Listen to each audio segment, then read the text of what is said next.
Ladies and gentlemen, if it looks like a duck, if it walks like a duck, if it quacks like a duck, then what is it? What is it?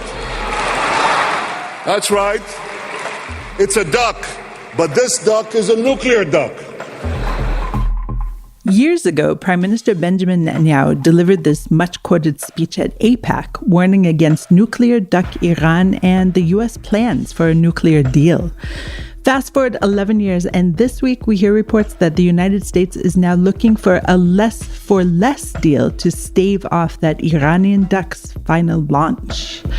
This week alone, Iran made headlines when it claimed it had developed a hypersonic missile, when we were told that Iran will head a naval alliance in cooperation with other Gulf states.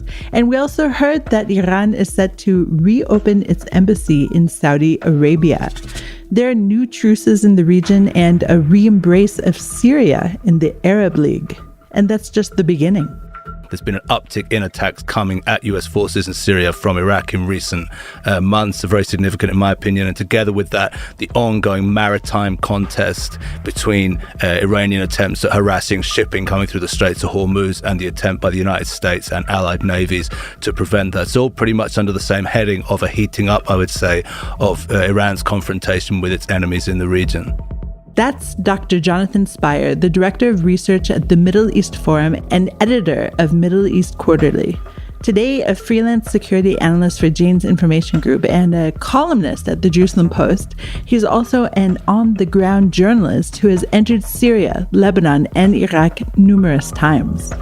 The author of the 2018 book Days of the Fall, A Reporter's Journey in the Syria and Iraq Wars, joined me this week to break down what's happening in the region. And so this week, I, Amanda Borschel-Dan, asked Jonathan Spire, what matters now?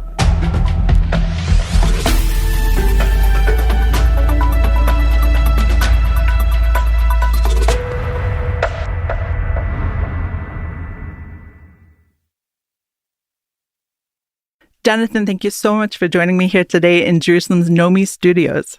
Thank you very much for inviting me, Amanda. Very nice to be here. It's a visit that I've been planning for a long time, actually, with you, because there's so much happening in the region. I feel like the chessboard is shifting, if not daily, at least weekly. We have Syria re-entering the Arab League. We have Saudi Arabia and Iran all of a sudden friends again, maybe. We have the UAE and Iran also kind of friends. And now there's talk of this new joint navy. So I ask you, Jonathan, in this period of time in which so much is happening every single day, what matters now?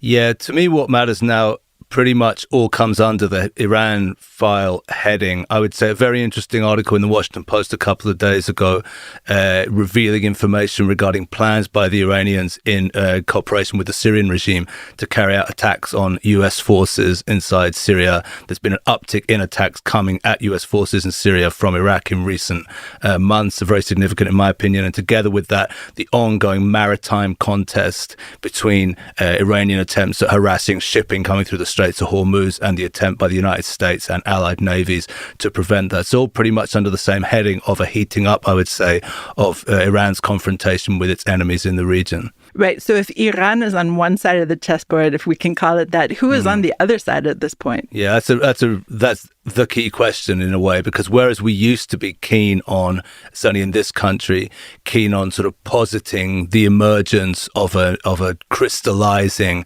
counter-Iran alliance in which the Abraham Accords, obviously of August 2020, played a starring role, where supposedly there was coming together, a number of countries who had the joint interest of being threatened by Iran: Israel, United Arab Emirates, hopefully in the near future, Saudi Arabia, Bahrain. And now I think because of events of recent weeks and months, we have to very seriously qualify or caveat that quite optimistic picture, because actually, as it now seems, certainly from the vantage point of at least where I'm sitting here in Israel, there is an attempt by the Gulf Arab states to kind of hedge their bets between Israel and Iran, or between the US and Iran, I think with the clear intention of staying out of any future confrontation between Israel/the US and Iran. And together with that, there is also growing evidence of a desire on the part of the United States administration before the elections in 2024, so to speak, to reach some kind of diplomatic achievement on the Iran nuclear file,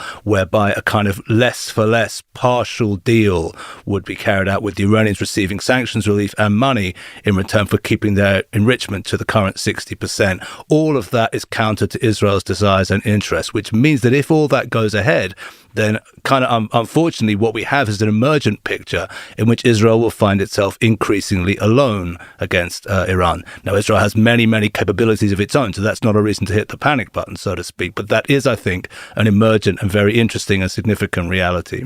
So this is quite the tangled knot that you're weaving right now. Mm-hmm. And I just want to pick at some of the strings to begin with.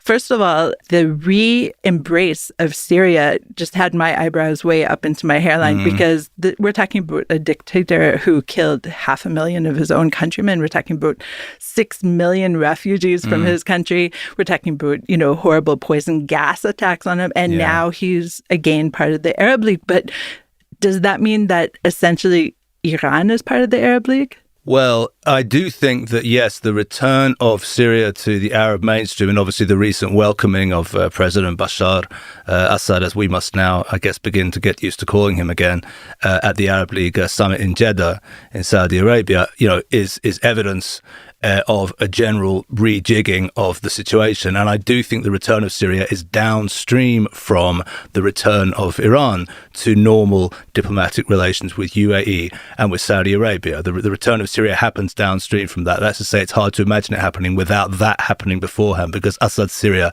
is an integral element of the Iran-led regional alliance. Now, that analysis of mine, comes contrary to the view of some of my colleagues who would say, no, this is on the contrary an example of the beginning of Syria's distancing itself from Iran. I think that's wildly overblown and optimistic. I think what's happened so far is that the Iranians and their allies have received all kinds of free gifts from the Gulf Arabs and others, reputedly their adversaries. And in return, at least so far, they have given nothing. A recent statement by Tim Lenderking, the US envoy on Yemen, for example, quoted in the Wall Street Journal, had him saying, up until now, at least, we see no change whatsoever in the provision of arms by the Iranians to the Houthis in Yemen. Now, I seem to remember that was supposed to be the main concession everybody was hoping that Iran would make in return for the return of Iranian-Saudi diplomatic relations. It ain't happening yet. And if anybody thinks that Bashar Assad is going to begin to distance himself from the Iranians in return for his return to the Arab League, well, there's no evidence of that of any kind whatsoever. So I wouldn't exactly say it's Iran joining the Arab League, but it may well be Iran demonstrating the hollowness of the Arab League and demonstrating that Iran and its allies right now are the people with the advantage and the initiative in terms of the regional diplomatic and strategic situation. So what does that mean? As you said, it says that Iran is flexing, essentially. And so does that mean that in terms of our region, Iran is the player right now? Well, I wouldn't say Iran is the player in the sense that, we're focusing on areas in which the Iranians have the advantage, and there are areas in which they do. They have proven remarkably adept at operating in the kind of fragmented and partially collapsed spaces that have emerged in the Middle East over the last decade or decade and a half, whether that's Syria or Iraq or Lebanon or Yemen or arguably even the Palestinian territories. They have a kind of methodology and praxis of irregular warfare and irregular political activity, and combining the two, which has produced very, very serious and significant results in their favor over the last decade and a half. Now, that isn't the entirety of the region. That isn't the entirety of what politics and power is. When it comes to economic power, they are, of course, vastly outstripped by the Gulf Arabs. And we see the way in which, while the Iranians try to get close to the Chinese, actually the Chinese are much more interested in relations with Saudi Arabia, for example, because there's much more potential gain in it for them. And when it comes to conventional military activity, we see the way in which Iran has no effective response to Israel's bombing campaign over the skies of Syria of the last now 7 or 8 years standing. They simply have no way to respond to that. So when it comes to most of the gauges of conventional political and military activity, it is Iran's adversaries that have the advantage. But what Iran has proven very much able to do is to kind of play a weak hand very well indeed and to turn their weaknesses into strengths. Think of what's happening in the Strait of Hormuz in recent days. As an example, the Iranians, of course, can't stand up against the United States Fifth Fleet and the United States Navy. But what they can do is they can turn their limited abilities into an advantage by developing a kind of maritime terrorism, if you can call it that way, based on the use of the aggressive use of fast attack boats to harass civilian oil tankers and other ships passing through the strait. So that's another example of the way they have a way of turning weakness into strength, which delivers, quite a lot for them in terms of the realities on the ground. Okay, so the sea is one area in which they're using this terrorism. My center of gravity is, of course, Israel. Yeah. So let's talk about our northern border and Syria and Lebanon. And you, unlike many, many, many Israelis, or people based here at least, have been there. So when was the last time you were there? Well, the last time I was in Syria was a while ago, and I was in November 2019, just prior to the pandemic. The last time I was in the Syrian border area in northern Iraq was, in fact, November of last year, so it was a few months ago. So is the country just a rubble, as we're hearing in the news? What is happening there? Yeah, the Syria is. I mean, I managed to visit, one of my sort of many visits to Syria during the period of civil war, and I managed to visit Damascus and the area. The last time was in April of 2017, and when I came back from there, I mean, I didn't sort of have any huge scoops in terms of discovering, something factual material on the ground. But I did come back with a very strong sense, which I then wrote about at that time for Foreign Policy magazine, which was that Syria had effectively ceased to exist. That's what I called the article. In other words, that Syria was in a state of de facto partition, of ongoing frozen conflict, of facing enormous, destruction of infrastructure, and that added up to a country that had effectively ceased to function as a country. We're now 6 years on from that. I was kind of accused at the time by some colleagues of having a somewhat simplistic view, and actually underneath the stuff that I hadn't seen, this immensely strong Syrian state. Well, maybe. We're now 6 years on from that, and I personally find no reason to radically revise that impression and that analysis. Syria remains divided, as is well known. I was into a situation where the government regime only controls between 60 and 70% of the country. The Kurds and their US allies control additional 30%, and then the Turks and their jihadi and Islamist allies control the remaining 10%. But even within those areas of control, and this is maybe the crucial point, within the regime's so-called area of control, the people really controlling the whip hand, so to speak, is not the Assad regime and Bashar Assad, but it's the Iranians on the one hand and the Russians on the other. So Syria today is a country thoroughly penetrated by outside powers, both regional and global. It is the arena for those powers to play out their own rivalries without concern or request of the Syrian people. It remains enormously destroyed in terms of infrastructure, with no real prospects for major reconstruction at the present time, as long as American and European sanctions continue on the country. So yes, Syria is indeed a pile of smoking rubble, unfortunately and tragically for its people. And right now, at least, it doesn't seem like that's going to be changing anytime very soon. And add to that, of course, the boom in drugs, in the drug industry being created there. Well, absolutely.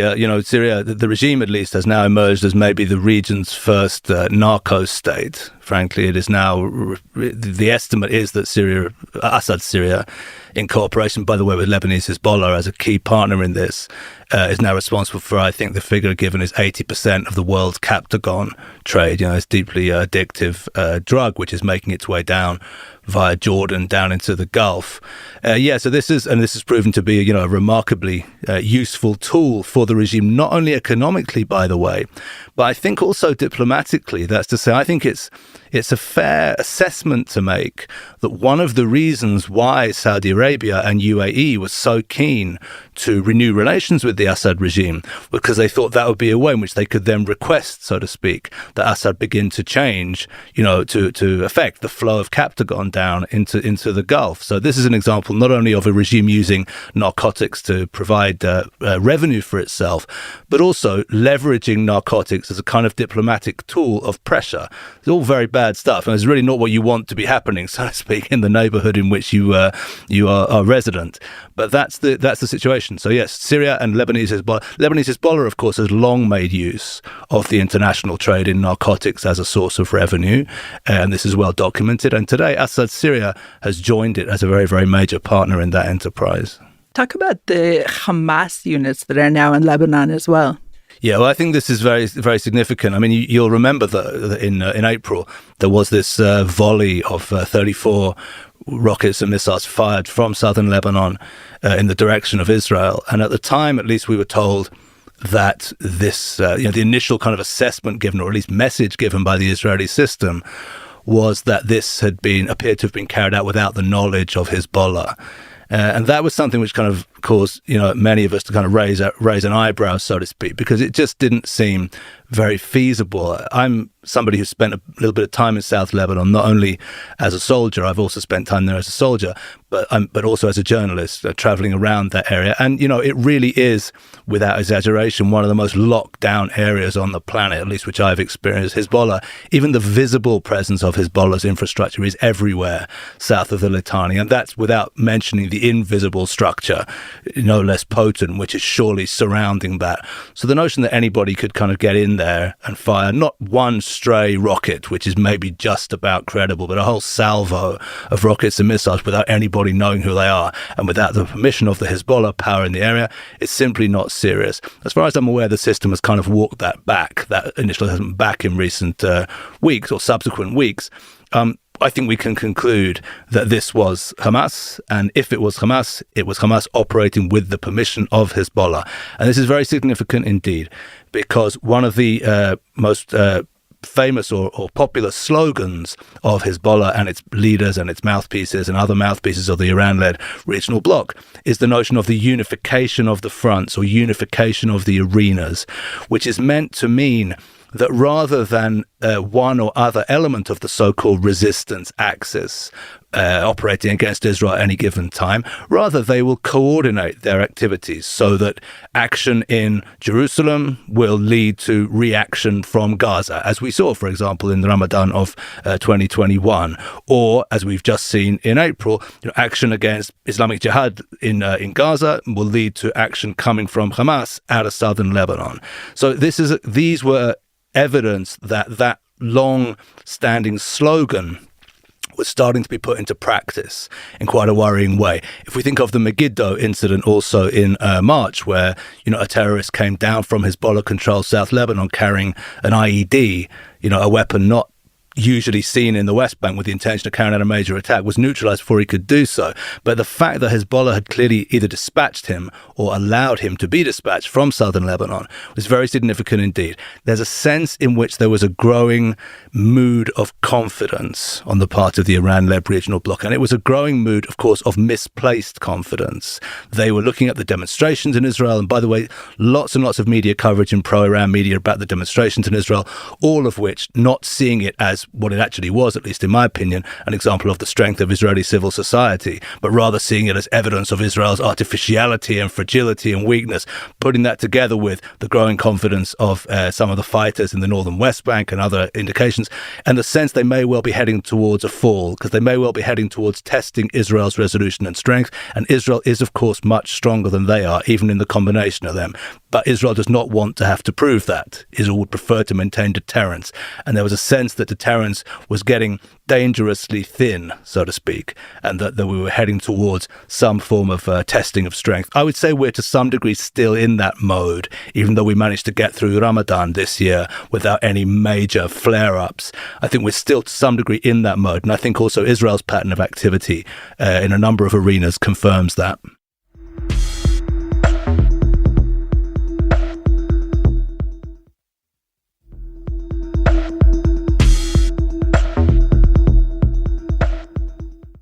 Even in the past several days, we've heard voices out of Iran saying, yes, we will continue to see Israel as the major threat. Sure. But I've never understood why. Well, I think that if we look at Iran's regional strategy, we can see a kind of combination of sort of geostrategic ambitions and also ideological and religious motivations. And I think to some degree, Israel plays a part in both of those. When it comes to geostrategic ambitions, as is well known, the Iranians want to reach the Mediterranean Sea, as indeed Persian empires have been trying to do since antiquity. They want to replace the United States as the security guarantor in the Gulf. Again, a clear sort of geostrategic goal. And those elements add up to a desire to replace the United States overall as the hegemon in the region. The Iranians have an instrumental use for their hatred of Israel, because what they think is that via that they can mobilize the masses of the Arab publics behind them. I think they have a very simplistic and maybe slightly outdated view, by the way, of the Arab publics, who I think by and large today are maybe much less motivated by and galvanized by the Palestinian cause than was once the case. But I think the Iranians still believe that. And they believe that the Palestinian cause can kind of cancel out the Iranian essential foreignness in the region to the power too, given that they are both Shia Muslims and that they are, of course, non-Arabs. They believe that can cancel that out. So I think that's the kind of pragmatic or instrumental element of the focus on Israel. But I think we shouldn't forget that there is also something genuine about this. I mean, certainly if we look at the ideologues who were behind the Iranian Revolution, Islamic Revolution, including Khomeini himself, they were talking about Israel and the Palestinian cause, and it's written and recorded all the way back to the late 1960s and 1970s. One of their very first acts in Tehran on taking control in Tehran was to allow the sacking of the former Israeli embassy in Tehran and its immediate replacement by the PLO embassy, which is still there today. So there is an ideological element in this too, where they care very much about the notion that Jerusalem is in the hands of non-Muslims, and they want to reverse that. By the way, it's an interesting thing to note that Shia Muslims traditionally have never cared much about Jerusalem, which was conquered by their arch enemies, the Umayyads. So this is not about sort of ancient Islamic motivations. It's about something quite modern, actually, a sort of modern political Islam, which takes in both Shia and Sunni elements. But be that as it may, the fact is, yes, I think the regime takes that very, very seriously.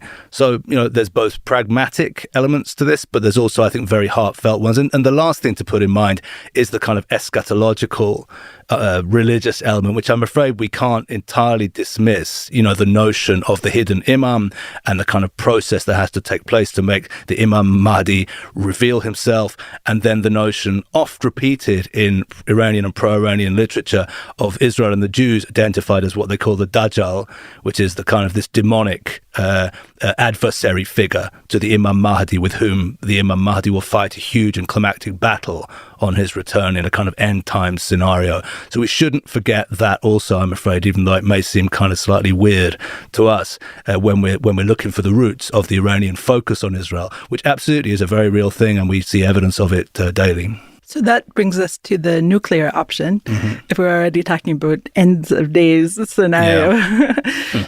So recently, of course, the U.S. appears to be re-upping its attempts for a nuclear deal, as you said, before the elections. How real do you think that this attempt is, and do you think that Iran is even going to play along? As you said yourself, all the deals that it's made recently in the region, they've kind of scoffed at in the end. Yeah, well, I mean, we're still only in the initial stages of getting evidence of what may be happening, so to speak. What the reports have said is that the negotiations are being run out of Oman, and we hear a report that senior official Brett McGurk was there, and so we're picking up snippets. The initial reporting, I think, was from a site called Iran International, which is a Iranian opposition site, but it's also a serious news site. It's broken things in the past that have turned out then to be quite serious. So yeah, I would tend to take seriously the emergent reports. There was subsequent reporting by Israeli reporter Barak Ravid in Axios, and Ravid, is somebody who has, some very good sources, I think, especially in the Israeli system. So, there's an accumulating body of evidence to suggest that something indeed may be going on. Now, certainly in terms of what Iran International and the other reports have said, what's being talked about is what we used to call or what's being called a less for less deal. That is to say, rather than what the JCPOA was, a return to a kind of comprehensive deal for the long-term resolution of the Iranian nuclear issue, the sense would be, okay, well, we see we can't get to that, but let's, instead of settling for nothing, let's try and get something less than that. We give less to the Iranians, and the Iranians give less in return. And what's being talked about, at least in the reports, is the notion of very serious sanctions relief for the Iranians in return for their kind of freezing their current nuclear activity at its present level, where they do already have, as US officials have said, sufficient nuclear material such that it would take them just about another couple of weeks to have sufficient fissile material for making a nuclear weapon. So that's the idea. What is the details of what they're going to get that's been revealed so far? It's been talked about that there is, if I remember correctly, $10 billion being held for them in Iraq and $7 billion held for them in South Korea, which is revenue in return for oil purchased outside of the sanctions program, and that $17 billion would become available to Iran in return for it freezing its nuclear activity at the current level. That would be, from an Israeli point of view at least, very bad indeed, because what it would mean, of course, would be that the Iranians would receive a very, very substantial reward for not very much at all, for just about agreeing to stay where they are, and where they are, at least in the estimation of people whose views in this I take very seriously, where they currently are is they are effectively a nuclear threshold state. So that's not where Israel wants them to be, and Israel certainly doesn't want to see them returning to international normalcy with that situation remaining in place. But yeah, I think the evidence, the indications rather, do seem to suggest that this is something we should take very, very seriously. And yeah, I'm sure that it's credible to believe that the Biden administration would like to have a diplomatic achievement on the Iran file prior to 2024. So put all that together, yeah, once again, I would say we should be looking very closely at this, and it is a subject of some concern. So we have this deal that's not so great for Israel. We have Syria, who's being re-embraced. We have Iraq, who's flaring up as well, correct? Tell us a little bit about Iraq. Well, in Iraq, what you have is an ongoing situation where the pro-Iranian militias, what's called the Hashd Sha'bi or popular mobilization units, have a kind of freedom of action inside Iraq. In terms of my reporting over the years, I've also managed to spend some time with them as well during the ISIS war, because the Iraqi Shia militias was something which I and other colleagues took very seriously right from the beginning. When we saw the mobilization of Iraqi Shia militias against ISIS in 2014, we realized, okay, this is going to be a problem, because one thing which we know from the past, from Lebanon and other areas, is, it's one thing to mobilize the Shia militias, and it's a very different thing to demobilize them once the immediate threat has passed. The immediate threat can pass, the militias tend to stick around, and then they become political and military tools for the Islamic Republic of Iran. And that is precisely what has happened in Iraq. An attempt after the Iraqi elections to build a government excluding the pro-Iranian element, which was attempted between the movement of Muqtada Sadr and the Kurdish Democratic Party of Barzani and the Taqaddum movement, which is a Sunni Arab movement. That attempt failed. And in the end, the government that has emerged in Iraq under Prime Minister Mohammad Shia al-Sudani is a government dominated by the Iran associated element, which means that there is a situation today in which the Iranians are effectively, they're not exclusively in control of Iraq. There are still other power centers, but they are today the most powerful single element in Iraq. Let me give you an example. The so-called, or it's not fair to say the so-called, the acting national security advisor of the Iraqi prime minister today, is a person who is closely associated with the Badr organization, which is the one of the most powerful and well-known Iran-supported militia parties in the country. So the person taking key national security decisions is a person from an organization that answers directly to the Islamic Republic, the Islamic Revolutionary Guards Corps of the Iranian regime. The Iranians are deep into Iraq. Now, according to a recent report in the Washington Post, the attacks in recent weeks and months on U.S. personnel inside Syria, 900 U.S. service people, of course, in eastern Syria today, were carried out from Iraq by Iraq-supported Shia militia. So these are the people who are both the de facto governing authority of Iraq, and they are also engaged in a kind of low-scale but growing insurgency against the U.S. presence, both in Syria and also in Iraq itself. You are painting such a dire picture. I hope we can go out on a bit of a high. There are, of course, rumors all the time of Israel becoming normalized with Saudi Arabia. Mm-hmm. Rumors. We don't know what's happening, actually. And What are your thoughts on this? First of all, I think we should have all due humility, so to speak. That's to say, I and others were sort of giving briefings, literally in weeks prior to the Abraham Accords, where we were saying, Israel has a great de facto relationship with UAE, and it's very likely that both Israel and the UAE will prefer to keep it de facto rather than de jure for the foreseeable future. And even while we were saying that, the final touches were being put on the formal diplomatic recognition between the two countries. So I think we should always keep a fair amount of humility in this. There's lots that we don't know, lots that we can't know for all that we do know, and we should always bear that in mind. The famous unknown unknowns of Donald Rumsfeld are always among us, and we shouldn't forget that. Having said that, I do think that there is, at least from what I gather on open source media, I do think there does appear to remain quite significant barriers to a formal recognition between Israel and Saudi Arabia at the present time. And the two things which we're reading about, at least, are the Saudi desire for American approval for a civil nuclear program in return for recognition, and perhaps less importantly, or at least less of a barrier, the Saudi desire for access to various advanced US weapons systems in return for an agreement of that kind. The weapons systems maybe could be finessed. Obviously, for Israel, what's called the QME, or the qualitative military edge that it wishes to maintain, is a very important strategic objective. But it's possible that could be finessed between, allowing the Saudis access to certain of what they want and not all of what they want, and seeing if we can meet somewhere in the middle. With regard to the civil nuclear program, however, at least as far as I'm aware, there's very, very serious Israeli objection to that for, I think understandable or kind of fairly obvious reasons. Israel does not want to kind of help trigger a regional nuclear arms race by the beginnings of, Saudi-approved civil nuclear power. It's understandable why the Saudis want it as well. Of course, this is not a question of sort of, good against evil here, but it's a kind of understandable context in which objectives and orientations are clashing. Now, it would seem to me, at least on the face of it, that would be quite a difficult barrier to get over. So we shall see. But I think we certainly shouldn't rule anything out in this regard. Jonathan, very soon we'll have COP28 in Dubai. And at this meeting, we could see Assad, we could see Netanyahu, we could see so many of the regional leaders together. How do you see this playing out? Difficult to predict, but of course, it is quite possible that certainly Netanyahu has received his invitation, as we hear, and that Assad is probably quite likely to be there as well.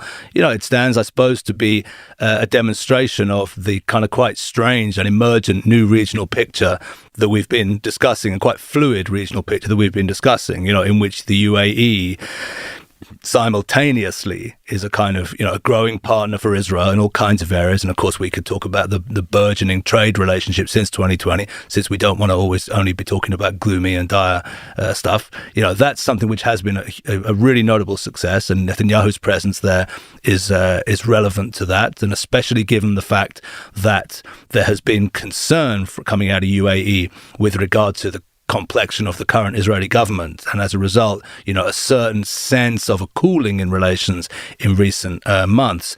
If Netanyahu goes to the conference, and that's a sign that nevertheless things are still intact, maybe even still moving forward. And parallel to that, if Assad is there, we have the strange situation in which, at the same time as relations between UAE and Israel are growing and deepening and warming, there is also a parallel return to normalizing relations and reviving relations with the Syrian dictatorship, which is a key ally of the Iranians. It's worth remembering in this regard that the UAE was pioneering actually in the return normalizing of relations with Assad, and they reopened their embassy, if I remember correctly, as long ago as 2018. So they were very much ahead in that, and there's a reason for that as well, which I think we always need to bear in mind when we talk about common strategic goals and perceptions between Israel and the Gulf Arabs. Yes, there are common goals and perceptions, but the order of priorities has always been quite different.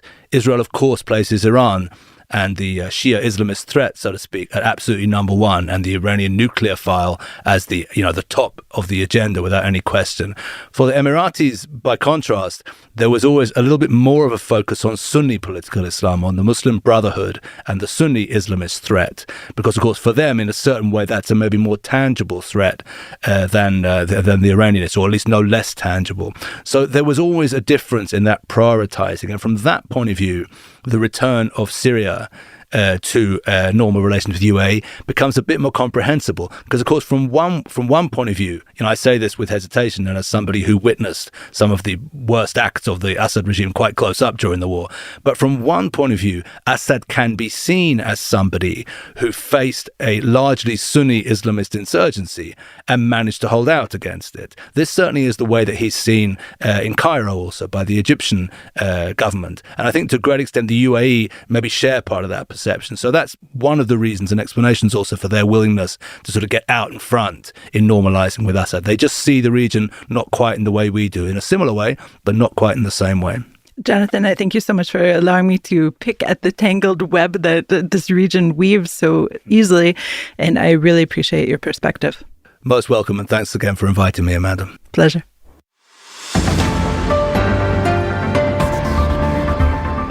On Sunday night, Israel's high-level security cabinet convened at the IDF's main operational command bunker in Tel Aviv to simulate a potential multi-front war. Later in the week, Defense Minister Yoav Gallant brushed aside Iranian claims that it had developed a new hypersonic missile, saying Israel would always have a solution to counter it.